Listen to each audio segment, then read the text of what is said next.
What made your disabled child speak up for the first time? My son hasn't spoken a full sentence in 3 years, but on his first day of high school, I watched him wheel himself to the entrance ready to try. 3 hours later, I got the call that changed everything. Mrs. Gladwell, your son is in the nurse's office. There's been an incident. When I arrived, my son was on a cot, clothes torn, bruises already forming on his arms. His wheelchair was nowhere to be seen. The nurse wouldn't meet my eyes. What happened? Some students claim they were playing, she said carefully.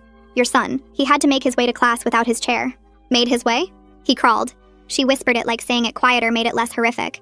Down the main hallway. Other students filmed it. My son, my baby who once spent 6 months learning to hold a pencil, had crawled across filthy school floors while teenagers filmed him. His hands were scraped raw. His pants were ripped at the knees. Where's his wheelchair? It was found in the dumpster behind the gym. The wheels are damaged. I wanted to scream. Instead, I knelt beside my son. He wouldn't look at me, just kept making this small sound in his throat, his warning that a meltdown was coming. Who did this? The principal, Mr. Garrett, walked in. We're investigating, but the students involved claim they're actually his friends, that they were trying to help him by stealing his wheelchair. They're saying these marks, he pointed to my son's bruises, were already there, from home. The room went cold. Excuse me? They're claiming you and your husband abuse him, that they were trying to document it for his safety. That's ridiculous. Is it? A woman suddenly walked in. Business suit, clipboard, dead eyes. I'm Marisa Ferreira from Child Protective Services. We received multiple reports about injuries on your son. From the kids who threw him out of his wheelchair. From concerned students who say they've witnessed ongoing abuse, she corrected. We'll need to interview your son. My son was rocking now, his usual self-soothing mechanism. Marisa wrote something down. Is he often agitated at home? He's agitated because he was assaulted. Mrs. Gladwell, these students, Morgan Evans, Chris Brennan, Vince Park, they're honor students. No disciplinary records. Why would they lie? Morgan Evans, the superintendent's son. Chris Brennan, whose father owned half the commercial buildings in town. Vince Park, headed to Yale next year. I understood now. Interview my son, I said. Ask him what happened. Marisa looked skeptical. The school says he's largely nonverbal. He communicates. You just have to listen. They set up in the conference room. My son sat in his borrowed wheelchair. The old one from the nurse's office that was too small, made his back hurt. Marisa asked her questions. My son just rocked. Has anyone at home ever hurt you? Nothing. Do you feel safe with your parents? More rocking. We can protect you if you tell us the truth. That's when something changed in his face. His mouth opened, closed, opened again. No, he said. Clear as day. First word in 3 years. Marisa leaned forward. No, you don't feel safe? No. Louder now. My parents. My heart was breaking. Not because I thought he'd lie, but because I knew how much speaking cost him. My parents never hurt me. Each word seemed to physically pain him. Never. Never. Never. Tears were streaming down his face. They help. They love. Then who hurt you? Marisa asked, suddenly interested. My son pointed toward the door, where we could see Morgan and his friends in the principal's office, laughing about something on their phones. Them, he whispered. Threw me, ground, kicked, took chair. Why didn't you tell anyone? My son looked at her like she was stupid. And for the first time in 3 years, he gave a full explanation. Who would believe the kid who can't talk? Marissa's face changed. Are there others? Other kids they hurt? My son nodded, then did something I'd never seen. He grabbed a pen with his shaky hands and started writing names. Our neighbors, his teachers, his own grandfather, and someone I never would have guessed in a million years. But made me want to throw up immediately. Up immediately. My son had written my father's name on that list, and suddenly 3 years of my dad's comments about making him tougher, and not coddling him took on a different meaning. But I couldn't process that right now because Marisa was reading the names, and Mr. Ed Garrett's face had gone pale. I grabbed my son's hand and told Marisa we were leaving to get him checked out at the hospital, and she didn't argue, just said she'd be in touch tomorrow about next steps. The borrowed wheelchair squeaked as I pushed my son through the hallways toward the exit, and I noticed how other students stopped and stared, some with their phones out like they wanted to film this too. My hands shook on the wheelchair handles, but I kept moving, got him to the car, lifted him into the passenger seat because the wheelchair wouldn't fit, and I'd have to come back for it later. The drive to the emergency room took 15 minutes, and my son didn't make a sound the whole way, just stared out the window with tears drying on his face. The ER nurse took one look at his torn clothes and visible bruises, and got us into a room within minutes. She asked what happened, and I explained about the assault at the school, the wheelchair theft, him crawling across the floor, and she wrote everything down before leaving to get someone from their forensic team. A woman in scrubs came in about 20 minutes later and introduced herself as Layla Jenkins, and something about her calm voice and gentle movements made me feel like maybe someone would actually see what had been done to my son. She explained she would photograph and document every injury, that this would create a medical record that could be used if we pursued legal action, and she asked my permission before touching him. Layla started with his hands, turning them over carefully to show the scraped palms embedded with grime from the hallway floor. She took photos from multiple angles and made notes on a tablet, describing the injuries in specific detail that made them sound worse than they looked, but also more real. His knees came next, pants already torn away to reveal raw skin, and small pieces of debris still caught in the scrapes. She cleaned each wound with careful precision while talking to my son in a low voice, explaining what she was doing before each step. The defensive bruising on his arms got the same treatment, photos and measurements and notes about the finger-shaped marks that showed where someone had grabbed him hard. Then she looked at his legs and found the pressure marks from sitting in that too-small wheelchair for hours, red indents that matched the shape of the armrests, and she documented those too as evidence of improper equipment. The whole process took over an hour, and my son stayed remarkably still through all of it, only making his throat sounds a few times when she had to touch particularly painful spots. By the time Layla finished, the sun was setting outside the hospital windows, and my husband walked into the room looking scared and confused. He'd gotten my text about the hospital and driven straight from work, still in his uniform from the plant. I stepped into the hallway with him, and we had a whispered conversation that felt too loud in the quiet corridor. He wanted to know if we should wait to see what the school did before hiring a lawyer, worried about the cost and worried that making this bigger would somehow make things worse for our son. I was already scrolling through disability rights attorneys on my phone because I knew with absolute certainty that the school would protect those boys and their important families before they ever protected our kid. He kept saying we should give them a chance to make it right, that going legal right away might poison any chance of working together. But I'd seen Mr. Garrett's face when those boys blamed us for the bruises. I'd heard the superintendent's son laughing in that office while my son was interviewed by CPS. My husband's voice got tighter as we talked, both of us trying to keep it down so our son wouldn't hear us arguing, and finally he said fine, look into lawyers, but he wasn't sure about this approach. I wanted to scream that there was no good approach when your kid gets assaulted at the school and then accused of being abused at home, but instead I just nodded and said we'd figure it out together. That night after we got home and got our son settled, I drove to the police station alone while my husband stayed with him. The detective who took my statement had the kind of professional neutral face that felt cold, but at least he wrote everything down. I described the wheelchair theft, the forced crawling, the filming, the bruises, the destroyed chair in the dumpster, and he nodded and typed it all into his computer. He explained that assault cases involving juveniles got complicated, especially when the accused students were claiming they were trying to help a friend, and especially when the victim had communication difficulties that made testimony challenging. But he promised a thorough investigation, said he'd review any video evidence and interview witnesses, and gave me a case number to reference. I asked what would happen to the boys, and he said that was up to the DA's office once they reviewed the evidence.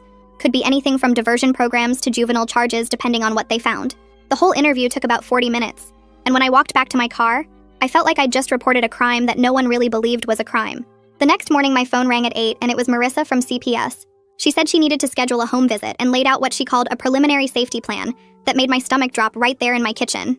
They wanted to inspect our home, interview family members separately, observe how we interacted with our son, check his bedroom and our refrigerator and his medical records. I said yes to everything because I knew I had no choice, but the implication that we might be the danger made me want to throw my phone across the room.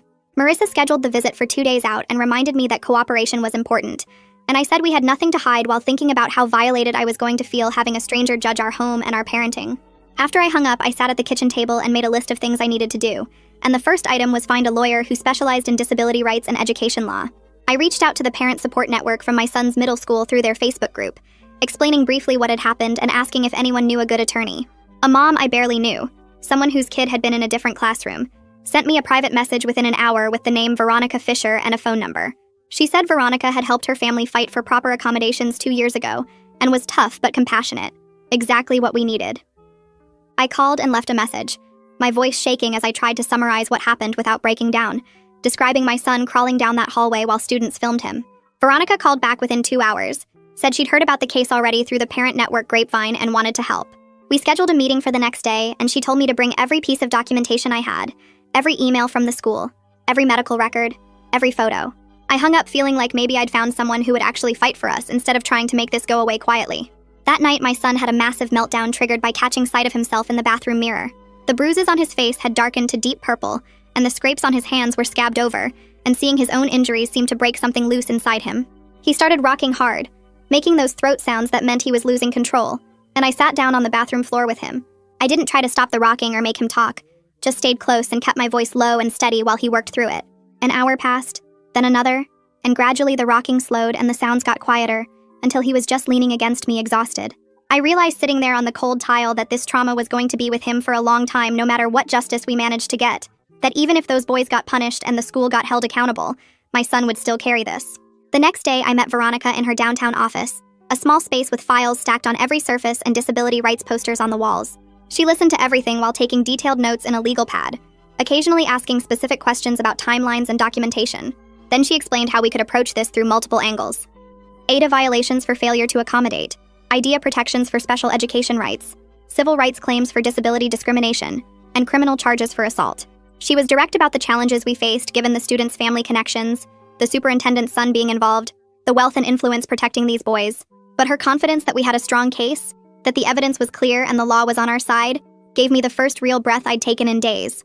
She said she'd start with a litigation hold letter to preserve evidence and we'd build from there, and I signed her retainer agreement right there without even looking at the cost, because my son needed someone this competent on our side. That afternoon, I checked my email and found a message from the school district sent to all parents. It described an unfortunate misunderstanding between students and praised the school's commitment to student leadership and conflict resolution. No mention of assault. No mention of a stolen wheelchair. No mention of a disabled student forced to crawl across the floor. Just careful language about misunderstandings and the district's values. I forwarded it to Veronica with shaking hands, and she responded immediately that this was evidence of their PR strategy to minimize what happened, that they were already trying to control the narrative before we could tell the truth. That evening, a short video clip surfaced online, posted anonymously to a local Facebook group. Someone had filmed my son on the ground in the hallway, surrounded by students with their phones out recording him. The angle showed his face, showed the fear and confusion, showed him trying to pull himself forward with his scraped hands. I watched it once and felt physically sick. The humiliation of strangers seeing my child like that, making me want to delete every social media account I had. But I sent it to Veronica, and she called me within minutes saying this public evidence actually strengthened our case, that the school couldn't claim this was a private matter between friends, when there was video proof of what happened and multiple students involved in filming it. My son saw himself in that video when another student texted it to him. I was in the kitchen when I heard the crash of his phone hitting the wall, and I ran to his room to find him hitting himself in the head with both fists. I grabbed his hands and called for my husband, and together we spent 2 hours using every technique we'd learned over the years to help him through it. Redirecting his hands, keeping our voices calm, not restraining him too much because that made it worse, just staying present while he worked through the overwhelming feelings. We tried his communication app, but he couldn't focus enough to type. Just kept hitting and rocking until he finally exhausted himself and collapsed against me. My husband and I looked at each other over our son's head, and I could see we were both thinking the same thing, that we were going to make sure those boys and that school understood exactly what they'd done to our kid.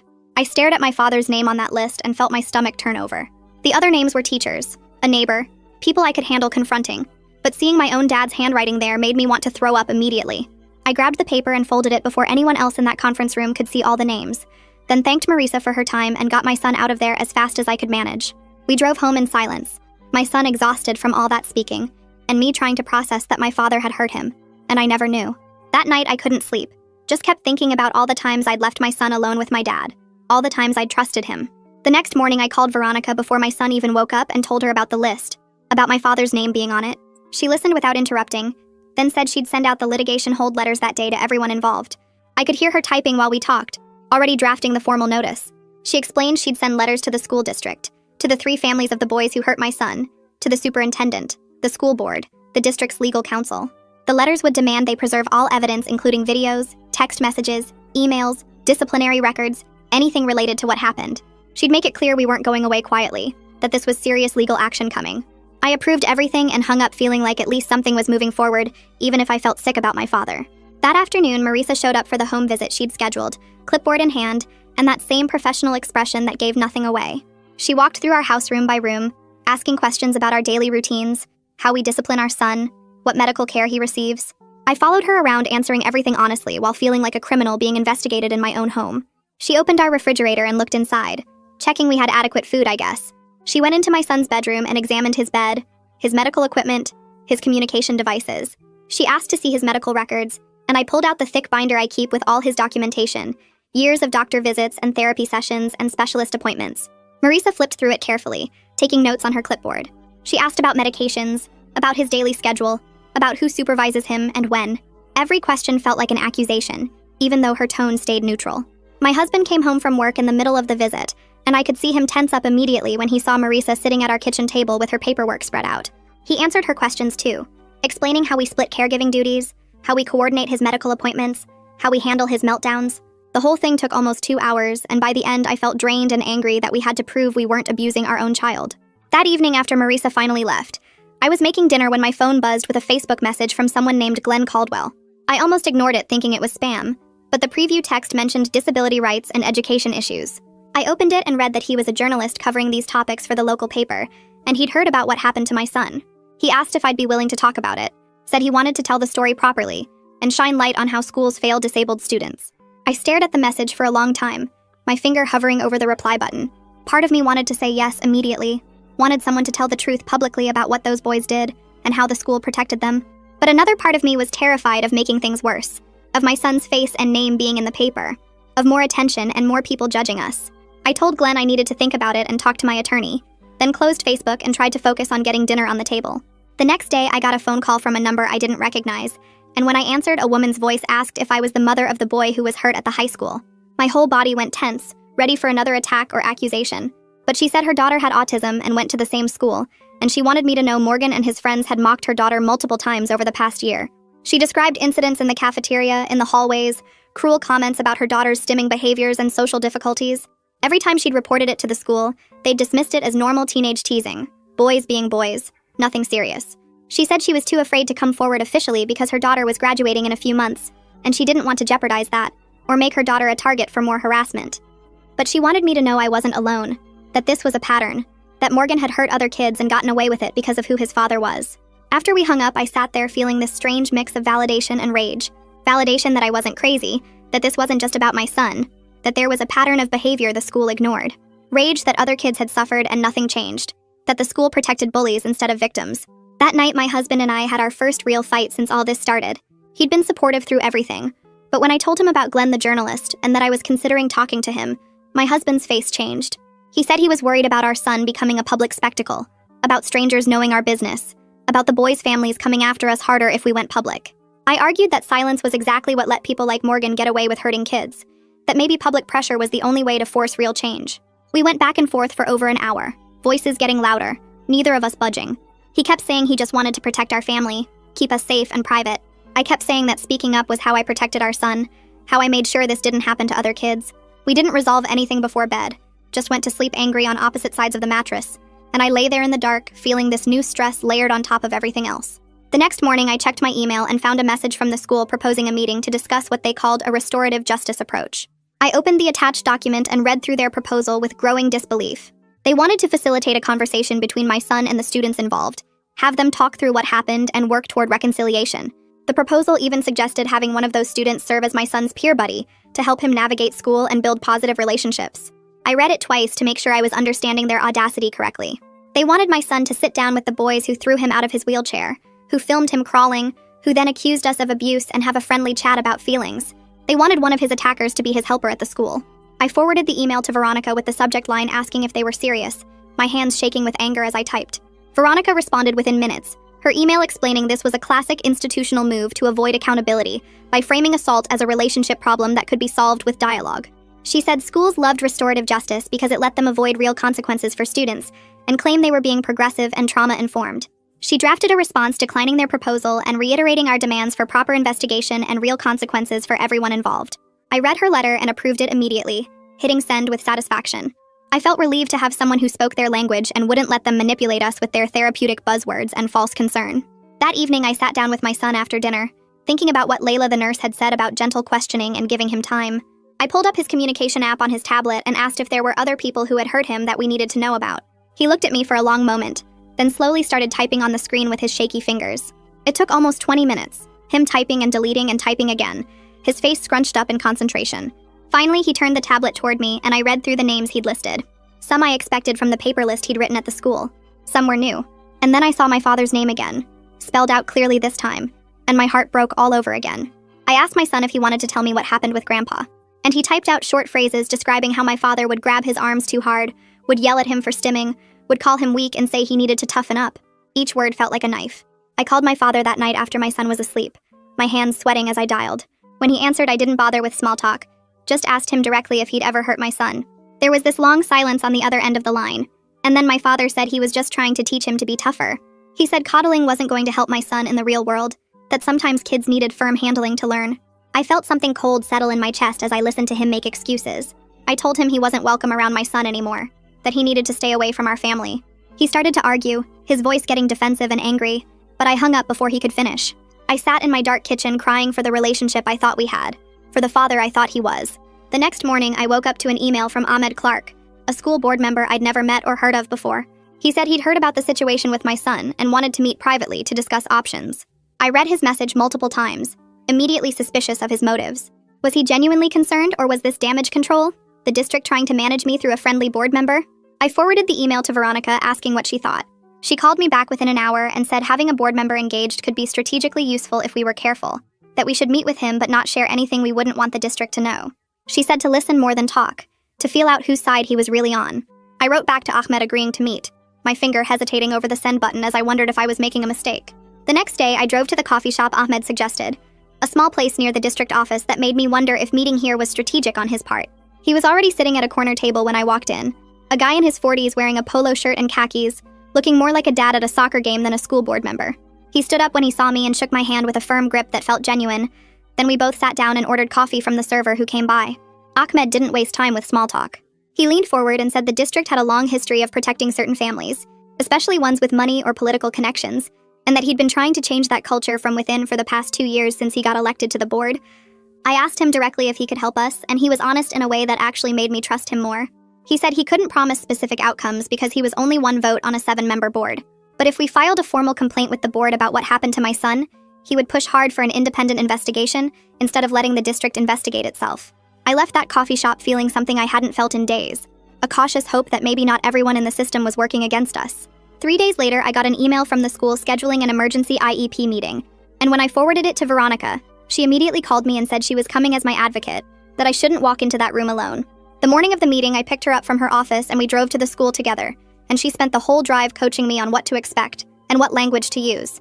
When we walked into the conference room, my stomach dropped because the district had brought their own attorney, a sharp-looking woman in a suit who introduced herself as the district's legal counsel, plus the principal, the special education coordinator, and the school psychologist. It was 5 of them and 2 of us, and the power imbalance was so obvious it made my hands shake. But Veronica matched their energy immediately, setting her briefcase on the table with a solid thunk and pulling out her own stack of papers. She started by laying out exactly what accommodations my son needed to safely return to the school, speaking in this calm but firm voice that made it clear she knew the law better than they did.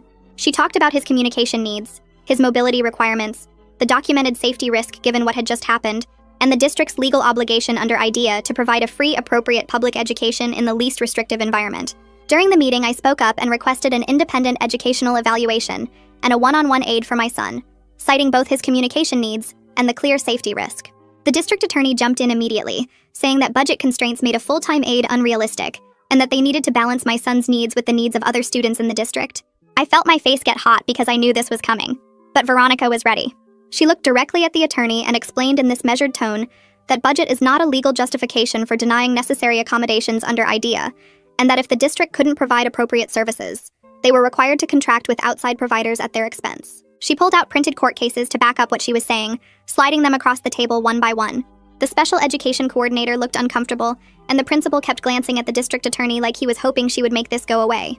Veronica kept talking, explaining that we had documented evidence of the assault, medical records showing my son's injuries, and witness statements about the school's failure to intervene, and that all of this would become part of the public record if we had to file for due process. That afternoon, after I got home and was still processing everything that happened in that meeting, my phone dinged with a new email from an address I didn't recognize. The subject line just said security footage, and my heart started pounding before I even opened it. The email itself was blank except for an attachment, a video file that took a minute to download. When I clicked play, I saw hallway security camera footage from the day of the incident, and I could see everything. The timestamp showed it was right before lunch period. My son was wheeling himself down the hallway, and then Morgan and his friends surrounded him, and even though there was no audio, I could see them laughing and grabbing at his wheelchair. I watched them lift my son out of his chair and set him on the floor, watched them wheel his chair away while he tried to grab for it, and then I saw what made my hands shake so hard I almost dropped my phone. Multiple adults walked past. A teacher glanced into the hallway, made direct eye contact with the situation, and kept walking like she had somewhere more important to be. Another staff member walked by on the opposite side, looked right at my son on the ground, and kept going. I forwarded the video to Veronica and the detective immediately, typing with shaking fingers that this proved the school's failure wasn't just about the students. It was about every single adult who saw what was happening and did nothing. I spent that evening watching the footage over and over, rewinding and pausing and watching again. What destroyed me wasn't just seeing my son on the ground trying to pull himself forward with his arms, wasn't just seeing those boys laughing and filming him on their phones. It was seeing that teacher glance into the hallway, watching her eyes make contact with the situation, and then seeing her turn and keep walking like my son was invisible. The systemic failure was right there in digital form, time-stamped and dated and impossible to deny. I finally understood that this fight was bigger than 3 mean teenagers. This was about an entire institution that had decided my son didn't matter enough to protect, that had created a culture where adults could walk past a disabled kid in crisis and feel okay about it. I watched the video one more time and then closed my laptop because I couldn't look at it anymore, but the images were burned into my brain. The detective called the next morning while I was making coffee, and I answered on the first ring hoping for good news. He said the video was helpful and they were definitely using it in their investigation, but then his tone changed and I knew what was coming. The DA was hesitant to file assault charges against juveniles based primarily on humiliating footage, rather than evidence of serious physical injury. He explained that prosecutors had to think about what they could prove in court, and what a jury would convict on, and that cases involving disabled victims and privileged defendants were always tricky. I felt something cold settle in my chest as he talked. He suggested we focus on the civil case and school accountability, said that might be where we'd see more results. It felt like the system failing us again, but at least he was being honest about the limitations instead of making promises he couldn't keep. I thanked him for his time and hung up, then sat at my kitchen table staring at nothing for a long time. When I called Veronica later that morning to tell her about the detective's call, she didn't seem surprised. She said she'd been thinking about our strategy anyway, and wanted to pivot our approach. She suggested we file a civil rights lawsuit against the district for disability discrimination and failure to protect, which would put serious pressure on them to settle and implement real policy changes. She outlined the risks in her usual straightforward way. It would be public, meaning our names and my son's situation would be in court documents that anyone could access. It would take time, probably months or even over a year before we saw any resolution. And we might not win everything we were asking for, because juries were unpredictable and judges had a lot of discretion. But she also explained that doing nothing meant the next disabled kid who enrolled in that district would face the same treatment, the same institutional indifference, the same adults walking past when they needed help. I told her I needed to talk to my husband before making that decision, but I already knew what my answer would be. That night, I showed my husband the security footage, and I watched his face change as he saw what I'd been seeing on repeat in my head. We sat together on the couch after the video ended, and had the conversation we'd been avoiding for days about whether to talk to Glenn the journalist. My husband was scared. I could see it in how his hands kept clenching and unclenching, scared of our son becoming a public spectacle, and scared of the attention it would bring to our family. But after watching that footage of adults walking past our child, something shifted in him. He said if the system wouldn't hold people accountable through criminal charges, maybe public awareness could force institutional change. We decided together that night, sitting in our quiet living room with the video paused on my laptop screen, that we would do the interview. The next morning, I called Glenn and agreed to talk, with the conditions that our names would be kept confidential, and my son's identity would be protected. Glenn said he understood, and that he'd work with us to tell the story in a way that focused on the institutional failures rather than exploiting my son's situation. 2 days later, my phone rang with a number I didn't recognize, and when I answered, a woman introduced herself as Lucille Horton, the CPS supervisor reviewing Marissa's initial findings. Her tone was noticeably different from Marissa's, more measured and less suspicious from the very first sentence. She said she'd reviewed all the documentation, looked at the medical records from the hospital, examined the security footage, and interviewed the school staff. She acknowledged that the evidence clearly supported our account of what happened, and that the coordinated reports against us appeared to have been retaliatory, likely filed by the families of the students involved to muddy the waters. She explained that while she couldn't close the case immediately because protocol required a certain timeline, she was downgrading the safety concerns and reducing the monitoring frequency. We'd have one more follow-up visit in a month, and then the case would be closed with no findings. I thanked her and felt a small weight lift, even though I was still angry that the investigation had happened at all. Angry that we'd been put through that extra layer of trauma just because some rich families wanted to protect their kids. That evening, I was in the kitchen making dinner when my son came in using his communication app on his tablet. He'd been practicing with it more since the incident, getting faster at typing even with his shaky hands. He rolled up next to me and turned the tablet screen toward me, and I read the sentence he'd typed out slowly and carefully, over what must have been 10 minutes. I want to go back to the school, but I'm scared. The words were so simple, but they gutted me because they showed he was still thinking about his future, even after everything that happened. We sat together at the kitchen table, and I promised him that we wouldn't send him back until we had real protections in place, until we knew he'd be safe and supported. He nodded, and his fingers moved across the screen again, typing out "thank you," and I had to turn away for a second because tears were running down my face. His trust in us was still intact despite everything, despite the fact that we'd sent him to that school and he'd been hurt there, despite the adults who'd failed him, and the system that had questioned whether we were the ones hurting him. He still trusted us to protect him, and I was determined not to let him down. The next morning, I woke up early and checked my phone before even getting out of bed, and there it was, Glenn's article on the front page of the local news website with a headline about disability discrimination in our school district. I read through it twice, my heart pounding as I saw how he'd laid everything out without using our names, the security footage showing adults walking past my son, the pattern of protecting certain families while ignoring disabled students who needed help. He'd included quotes from Veronica about what the law requires for accommodation and protection, and by the time I finished my coffee and checked Facebook, The article was already being shared in 3 different parent groups with dozens of comments. Parents I'd never met were tagging friends and writing about how this finally explained things they'd noticed. And I sat at my kitchen table watching the shares climb past 50, then past 100, feeling something shift in a way I couldn't have made happen on my own. That afternoon, the school district posted an official statement on their website and social media calling Glenn's article incomplete and misleading, defending their commitment to serving all students with dignity and respect. I read their carefully worded response and felt my jaw clench at how they made it sound like Glenn had gotten the facts wrong. But then I started scrolling through the comments section, and something unexpected happened. Other parents were sharing their own stories.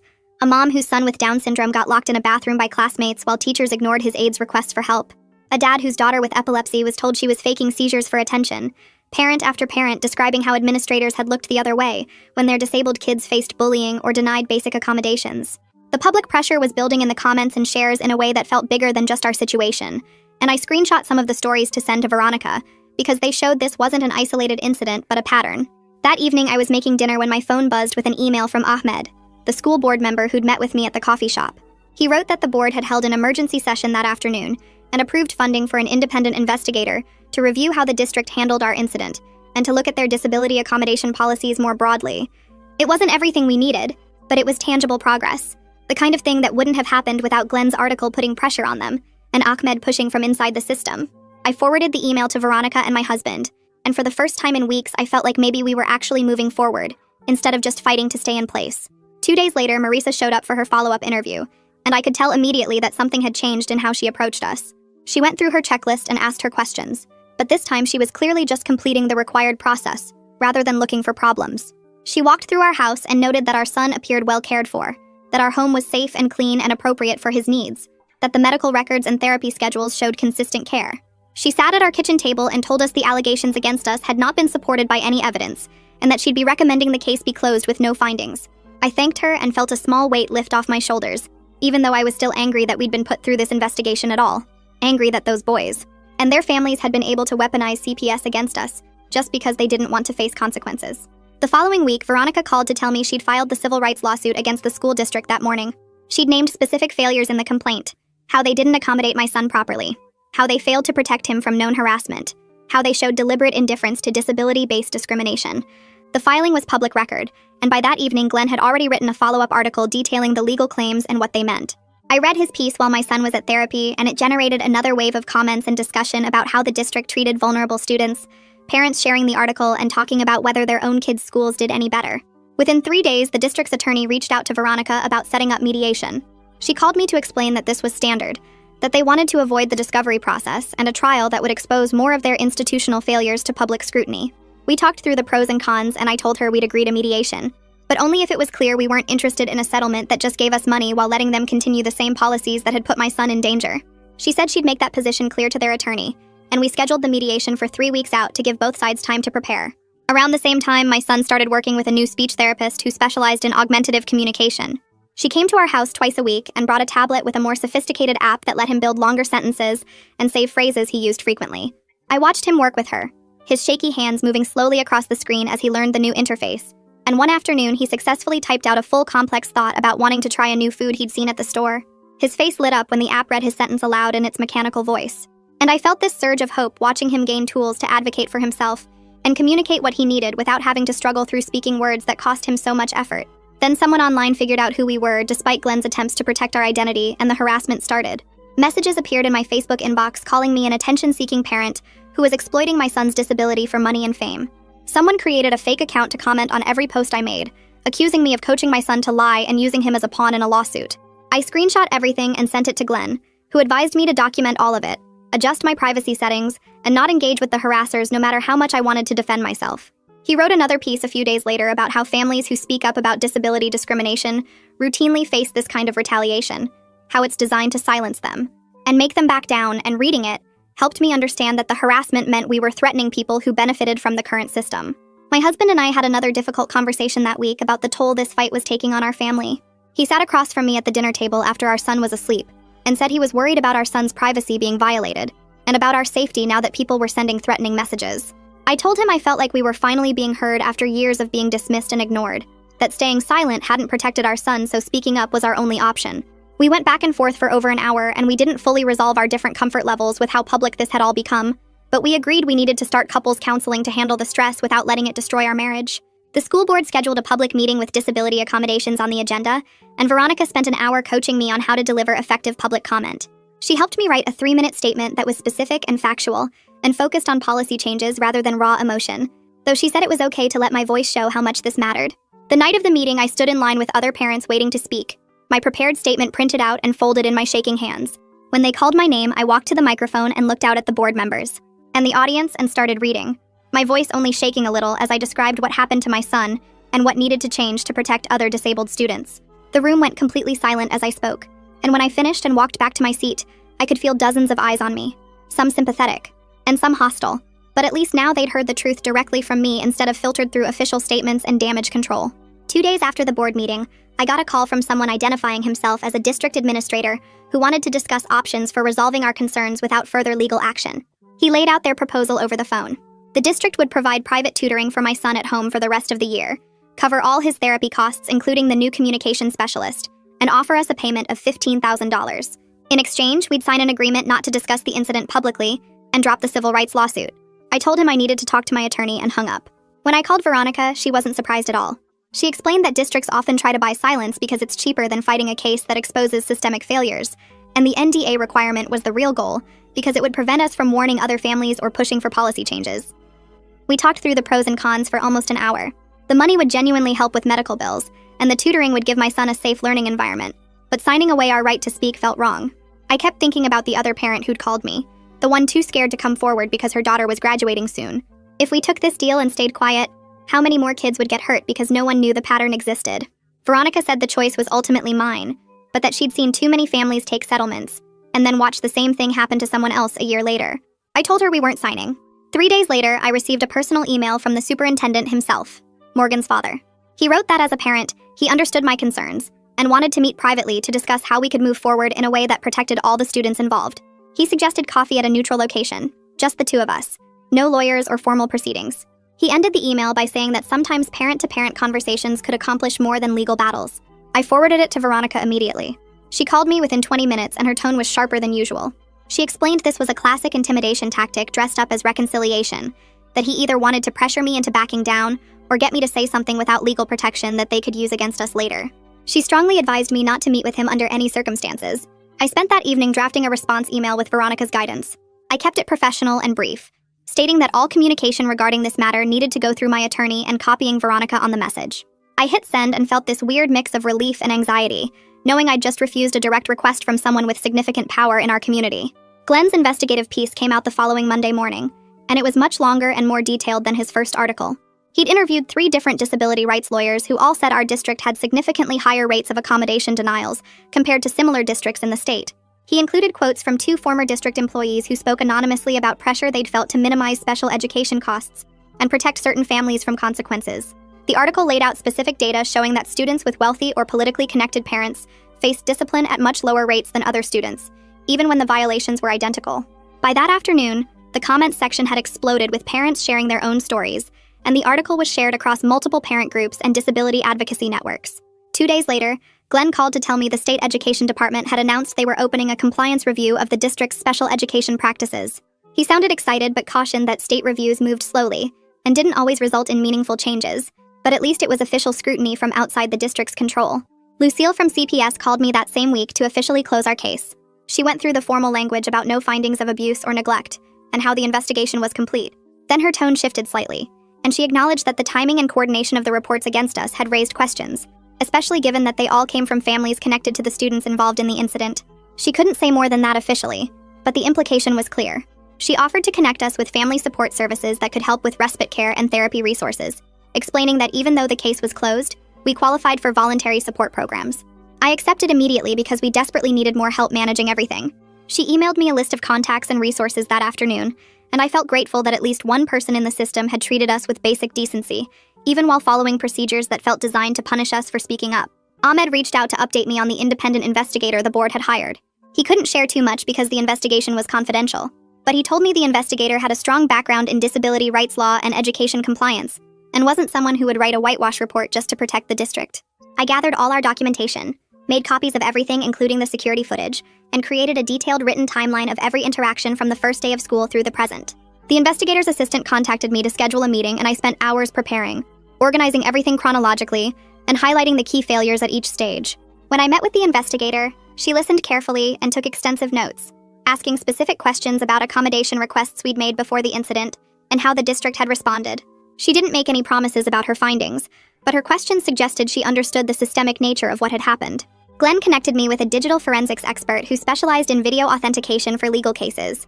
She reviewed all the footage we had, both the clips that had been posted online and the security camera footage from the hallway. She confirmed everything was authentic and unedited, and she pulled metadata that showed exactly when and where each video was filmed. She explained that defense attorneys often try to claim videos are taken out of context or edited to look worse than the actual events, so she prepared a detailed technical report that addressed those arguments before they could be made. The report included timestamps, device information, and frame-by-frame analysis showing no signs of manipulation.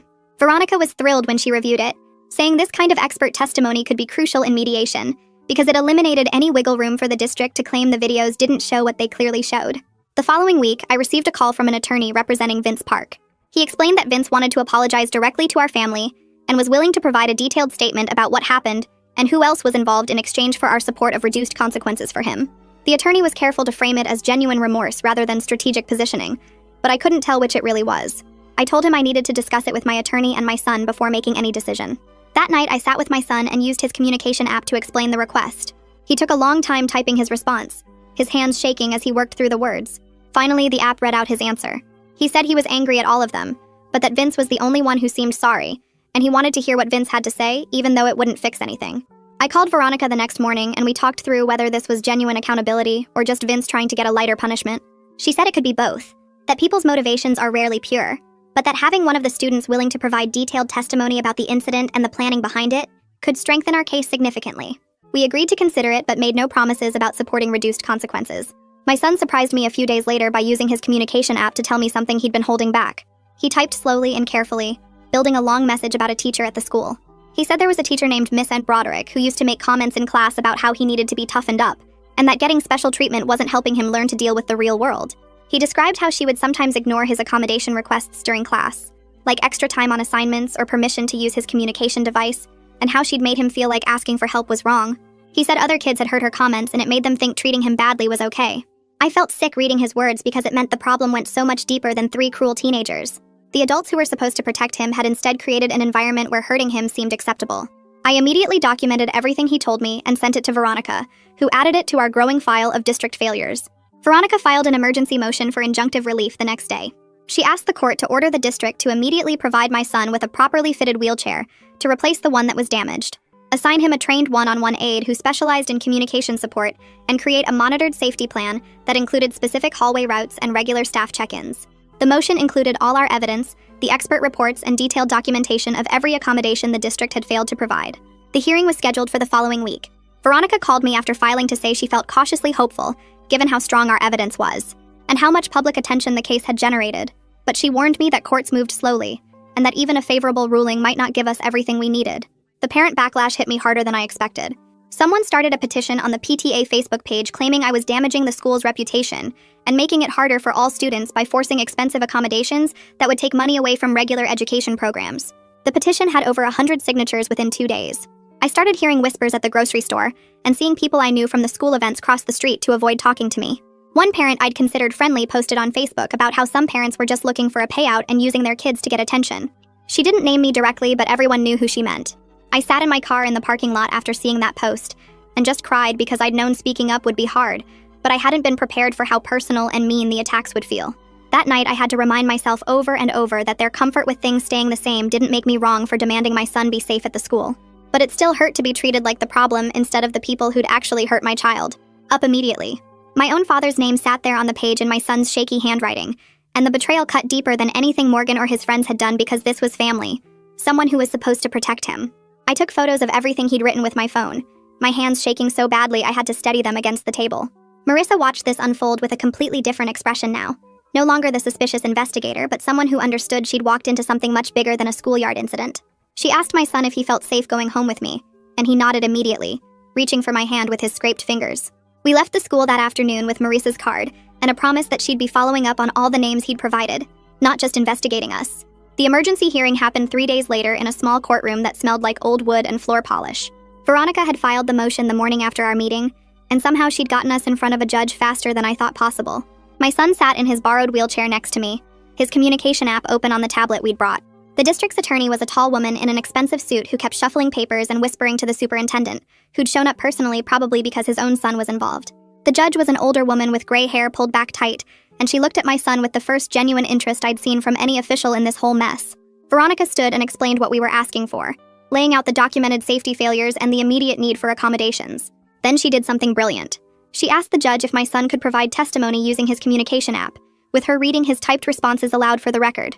The district's attorney objected immediately, claiming it wasn't proper testimony if he wasn't speaking himself, but the judge shut that down fast. She said the law required reasonable accommodations for witnesses with disabilities, and if this young man could communicate through technology, that was exactly what they were going to allow. Watching my son type out his answers was one of the hardest things I've ever sat through. The judge asked him directly what happened that day, and he typed slowly, carefully, building each sentence word by word, while the whole courtroom waited in silence. Veronica read aloud as he typed. He described Morgan and Chris grabbing his wheelchair, Vince filming on his phone, being thrown to the ground, crawling down the hallway while students laughed and took videos. He typed about the fear, about not being able to get help, about adults walking past and not stopping. Then the judge asked him if he felt safe going back to the school without protection, and he typed one word that Veronica read in a voice that cracked slightly. Number. The judge leaned forward and asked why not, and my son typed out a longer response about how the school had promised to keep him safe, but didn't. How the boys who hurt him were still there. How he was scared it would happen again because nobody stopped it the first time. His fingers were shaking on the screen by the end, and I had to grip the edge of my chair to keep from reaching over and pulling him into my arms. The judge's face had changed completely. She looked at the district's attorney and asked a question that made my chest tight with hope. She wanted to know why, given everything that had been documented, the district hadn't already provided the basic accommodations my son needed to be safe at the school. The district's attorney gave some answer about needing time to assess the situation properly and concerns about setting precedents for accommodation requests. But the judge wasn't having it. She flipped through the documents Veronica had submitted, stopping on pages that must have shown the medical records and the security footage. She asked about the wheelchair that had been damaged and thrown in a dumpster, about the one-on-one aid that had been requested months ago through the IEP process, about the safety plan that should have been in place from day one. The attorney kept trying to redirect to budget concerns and staffing limitations, and each time the judge cut her off and went back to the legal requirements under IDEA and the ADA. By the time the hearing wrapped up, I could tell we'd won something, even if I didn't know exactly what yet. The judge said she'd issue her order by the end of the day, and Veronica squeezed my shoulder as we gathered our things. In the hallway outside the courtroom, she told me she felt good about how it went, that the judge clearly understood the urgency and the district's failures. We went home and waited. The order came through at 4:30 that afternoon, and Veronica called to read me the important parts before she emailed the full document. The judge had issued a temporary order requiring the district to immediately provide my son with a properly fitted wheelchair to replace the one that was damaged. They had to assign him a trained one-on-one aide who specialized in communication support, someone with actual credentials in augmentative communication devices. They had to develop a written safety plan that included specific monitored routes through the school, regular check-ins with designated staff, and a protocol for reporting any incidents of harassment or bullying. The order gave them 5 business days to implement everything, and required them to submit proof of compliance to the court. It wasn't everything we'd asked for in the lawsuit, but it was real protection with the force of law behind it. I sat on my couch reading through the full order on my phone, and for the first time in weeks I felt my shoulders drop slightly, some of the constant tension releasing, because someone with actual power had finally seen what was happening and done something about it. The district announced their disciplinary decisions 2 days later in an email that went to all parents and staff. Morgan and Chris were each getting 10-day suspensions and had to complete 40 hours of community service with an organization that served people with disabilities. Vince's consequences were harsher because he was older and because he'd been the one primarily filming.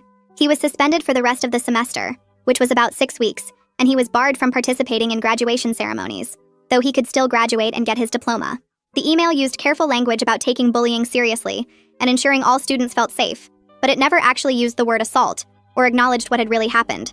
I forwarded it to Veronica and she called me within 10 minutes. Her take was that the consequences felt inadequate given what they'd done to my son, but she also pointed out that getting any meaningful discipline for students with their family connections was actually significant. Most districts would have given them a slap on the wrist and called it handled. The fact that the superintendent's own son was facing a 10-day suspension and his Yale-bound star student was missing graduation ceremonies meant the public pressure and the court order were working. It wasn't enough, not even close, but it was more than we would have gotten if we'd stayed quiet. 2 days after the disciplinary announcement, the district made another move that felt more meaningful than the student consequences.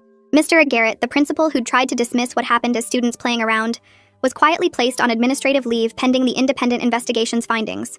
The announcement came through an email from the superintendent's office using vague language about personnel matters and the need for objective review processes. At the same time, the school nurse who'd failed to properly document my son's injuries and hadn't reported the incident to authorities received a formal reprimand that went in her personnel file. Ahmed emailed me privately to say that both actions were direct results of the pressure the board had been getting and the preliminary findings from the independent investigator. The investigator had apparently found significant gaps in how the incident was handled from the moment my son arrived at the nurse's office. These administrative consequences felt more meaningful to me than the student discipline, because they acknowledged that the adults who were supposed to protect my son had failed, and there were professional costs for that failure. Lucille from CPS called one final time about a week after the court hearing to officially document the case closure. Her tone was completely different from Marissa's had been, professional but with actual warmth underneath. She told me that while the case was closed with no findings of abuse or neglect against us, they were keeping it in the system under a designation called services offered. That meant if we ever needed access to family support resources like respite care or therapy assistance, we could contact CPS and they'd help connect us without having to open a new investigation. She went through the official documentation, confirming dates and findings, making sure I understood we had no restrictions and no ongoing monitoring. Then she said something off the record that made me feel seen in a way I hadn't expected.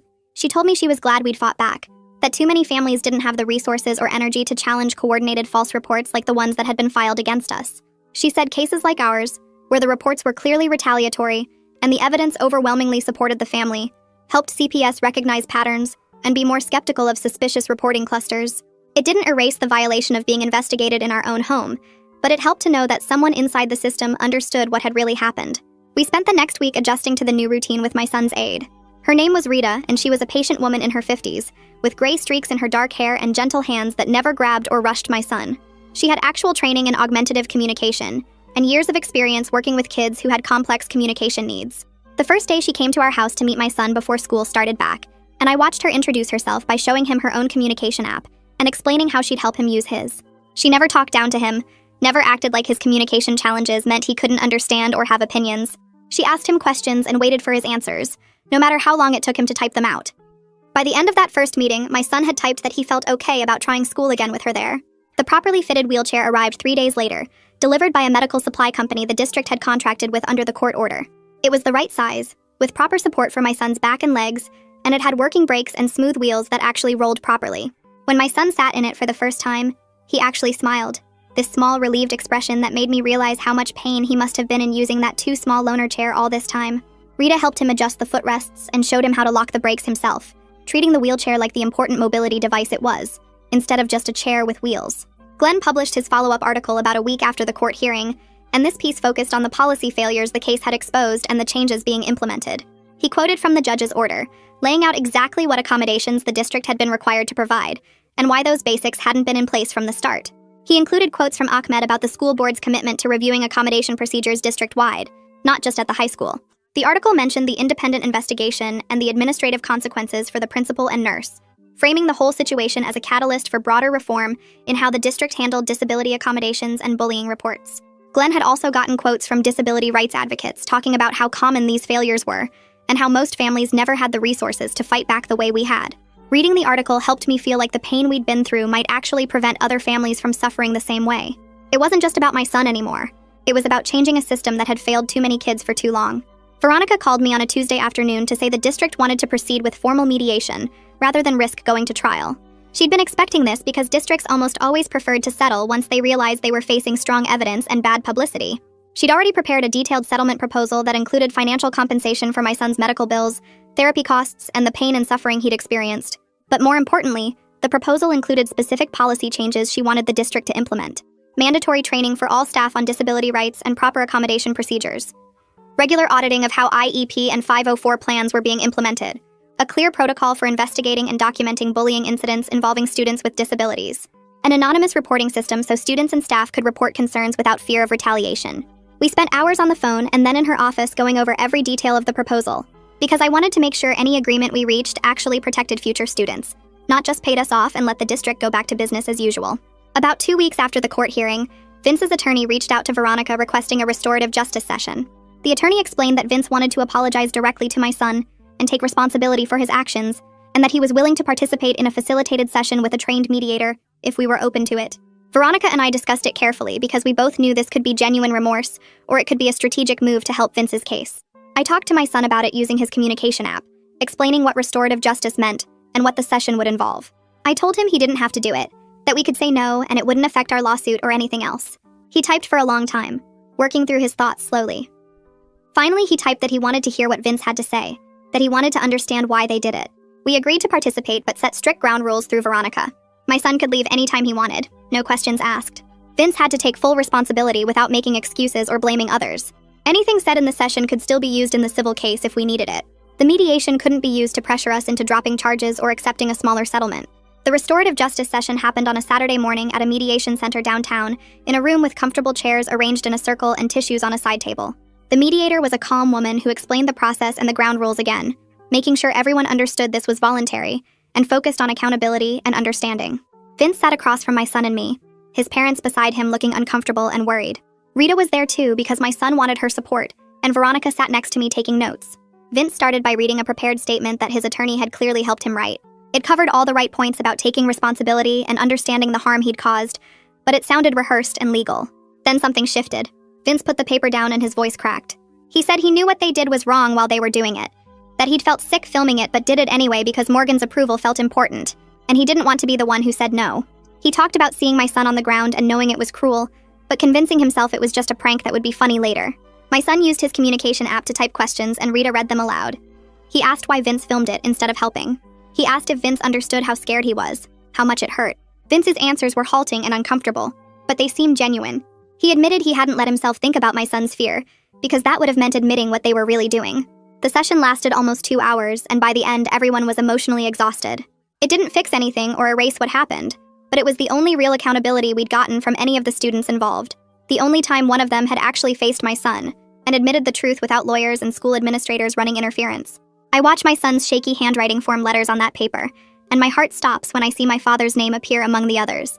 The man who used to bounce my son on his knee when he was little, who claimed he loved his grandson, had apparently been part of the problem all along. Marisa sees it too and makes a note, and I realize this investigation just got a lot more complicated because now it's not just about the school and those boys, it's about my own family. That night after we get home and my son is finally asleep, I call my mother and ask her directly if Dad ever hurt him. There's a long pause on the other end of the line, and then she admits in a quiet voice that Dad thought tough love would help, that making my son do things without his wheelchair or ignoring his communication attempts would somehow make him stronger. I hang up without saying goodbye and sit in my dark kitchen trying to process that my own father, someone I trusted completely, had been hurting my child under the guise of helping him. My husband finds me there an hour later, and I tell him everything, and we agree that my father is not allowed near our son anymore. No exceptions, no matter how much it hurts. 3 days later, my mother calls asking if Dad can explain himself, saying he wants to apologize and see his grandson. I tell her no, that I'm not interested in hearing excuses about tough love, when what he did was actually cruelty disguised as discipline. She tries to argue that he meant well, that he was from a different generation. But I cut her off and explain that the boundary stands until he can genuinely acknowledge the harm he caused and show he understands why his behavior was wrong, not just apologize because I'm angry. It hurts to cut off my own parent, someone who raised me and who I thought would always have my back, but protecting my son has to come first. My mother cries on the phone and says I'm being too harsh, but I end the conversation and block my father's number because I can't handle his attempts to justify what he did. That evening, I find myself looking at old family photos, pictures of my dad holding my son as a baby, and I have to put them away in a box in the garage because seeing them makes me feel sick. The school year continues, and about 2 weeks after the restorative justice session, I get an email from the district with a single-line announcement that Mr. Broderick, the teacher my son identified, is resigning effective at the end of the semester. There's no explanation, no acknowledgement of why she's leaving, just a bland statement thanking her for her years of service. I forward it to Veronica, who confirms this is typical, that the district accepted her resignation to avoid the mess of a formal investigation or termination hearing. There's no dramatic confrontation where I get to tell Miss Broderick exactly what I think of her dismissive attitude toward my son's needs, no public accountability or apology, just her absence. It feels hollow because she gets to leave quietly while my son carries the impact of her treatment, but at least it means he won't have to deal with her anymore if he returns to that school. I tell my son about it using his communication app, and he types back that he's glad she's gone, but wishes she had to admit what she did wrong. I agree with him completely, but explain that sometimes the system protects adults even when they fail kids, and that's exactly why we're fighting to change things. After weeks of careful preparation with Rita helping him practice his roots and building his confidence, my son returns to the school part-time in early November. He's only attending his core classes with carefully planned routes that avoid the crowded main hallways, and Rita walks with him between classes to make sure he's safe. The first day, I'm a complete nervous wreck sitting at home waiting for the call that something went wrong, checking my phone every 5 minutes and unable to focus on anything else. When I pick him up that afternoon, I'm searching his face for signs of distress or new bruises, but he seems okay. He types, "It was okay" on his app, and shows me a photo Rita took of him in his science class, sitting at his desk with his properly fitted wheelchair and his communication device.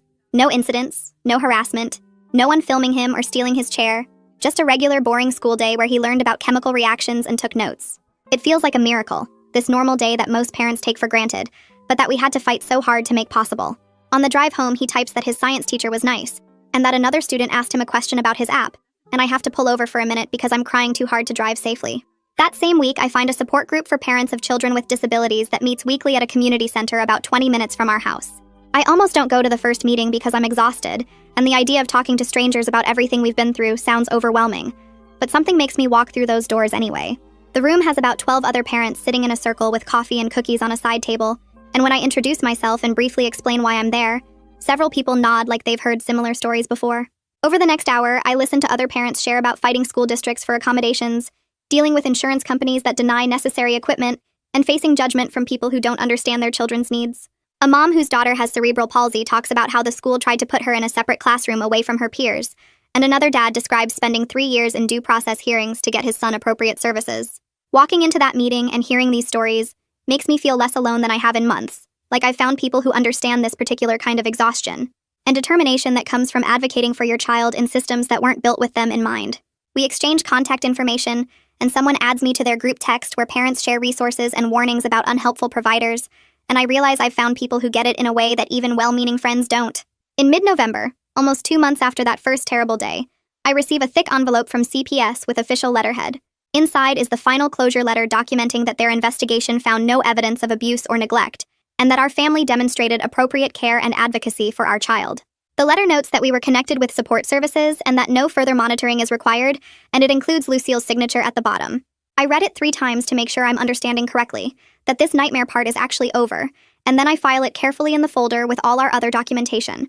I never want to forget how it felt to be investigated in our own home, to have someone scrutinize our parenting and question whether we were hurting our child, because I want to be able to help other families who face similar false reports. That evening, I tell my son that CPS closed the case and he won't have to talk to them anymore, and he types "good" on his app with more force than usual. My husband and I open a bottle of wine after our son goes to bed, not really celebrating because too much damage has been done, but acknowledging that we survived this part, and our family is still intact. The stress of everything has taken a real toll on my marriage, with my husband and me arguing more than we ever have, and struggling to connect beyond the logistics of appointments and legal meetings. We finally start couples counseling with a therapist who specializes in families dealing with disability-related stress, and in our first session, we're both able to admit how scared we've been, and how differently we've coped with that fear. My husband talks about feeling helpless and wanting to protect us by keeping things private, worried that public advocacy would make us targets and put our son through more trauma. I explained that advocacy felt like the only way I could protect our son, that staying silent would have meant letting them get away with what they did and leaving other families vulnerable to the same treatment. The therapist listens carefully, and then helps us see that we both want the same thing. We just needed to find ways to support each other's approaches, instead of fighting about whose strategy was right. She gives us homework about checking in with each other daily, and being specific about what kind of support we need, and we leave that first session holding hands for the first time in weeks. One evening in late November, about 2 months after the initial incident, my son is practicing with his communication app at the kitchen table while I make dinner. He's been using it more consistently and getting faster at typing out his thoughts, and I glance over occasionally to see what he's working on. Suddenly, he looks up at me with this expression I can't quite read and taps the voice output button. The mechanical voice reads out a full sentence he's typed carefully, word by word. The app says, "I am proud of myself for being brave," in that flat, computerized tone that somehow makes the words even more powerful. His own words, his own thoughts, expressed clearly through the technology that gives him a voice when speaking is too hard. I have to leave the room for a minute because I'm crying, and I don't want him to think it's because I'm sad. I stand in the hallway with my hand over my mouth, tears streaming down my face, because this kid who they tried to break is still here, still fighting, still growing.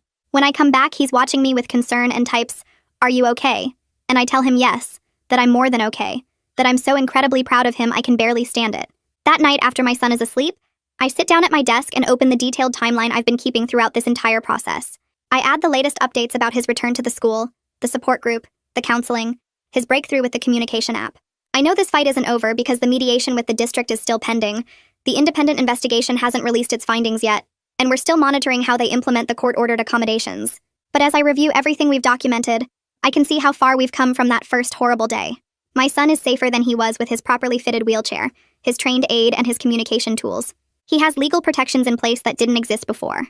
We've built a network of support from Veronica to Rita, to the parent group, to our therapist. The system didn't protect him the way it should have, and that failure will always be part of our story. But we're making sure it does better going forward. One policy change and accommodation at a time. I save the document and back it up to 3 different places because this record matters, not just for our case, but for every family that comes after us. And that's the end of this one. I like turning small stories into something you can actually use in your own life. If this one helped even a little, that's a win for both of us. Subscribe so you're here when the next one drops.